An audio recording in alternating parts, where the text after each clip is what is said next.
And now the most absorbing 2 minutes in television, the latest from the political grapevine.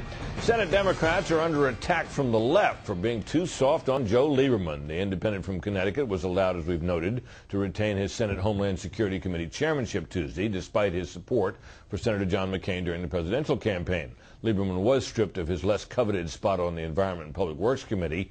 The liberal website Daily Kos says Lieberman, quote, wasn't sanctioned, and Senate Democrats trying to make that claim are dishonestly trying to cover up the extent of their betrayal of the American people's vote for change. The Open Left website says the action, quote, wasn't a punishment, it was a pardon.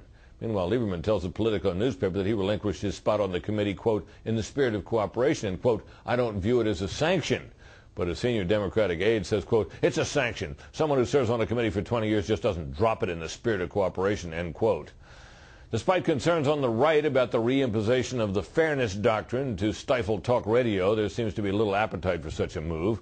However, there is alarm over something called localism. The Federal Communications Commission website says, quote, promoting localism is a key goal of the Commission's media ownership rules. But the Canada Free Press, for example, calls it the emerging threat to conservative talk radio. The FCC requires stations to serve the interests of their local communities in order to keep their broadcast licenses. Some view that as a threat to nationally syndicated talk shows. In September 2007, then-Senator Barack Obama wrote a letter to the FCC promising localism and media diversity. The Conservative American Thinker website says, quote, Obama needs only 3 votes from the 5-member FCC to define localism in such a way that no radio station would dare air any syndicated conservative programming.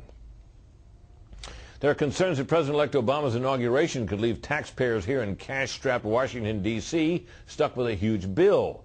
The Washington Examiner reports the price tag is expected to surpass the $15 million given to the district each year to defray the cost of federal events. In 2005, the second inauguration of President Bush drew just $300,000 to Washington, but cost a whopping $17 million.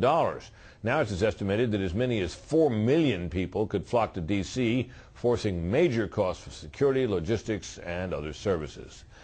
And finally, the words of a former German army medic who died 23 years ago are backing up a long-suspected detail about Adolf Hitler. The London Sun reports Johann Jambor told a priest in the 1960s that Hitler had just one testicle.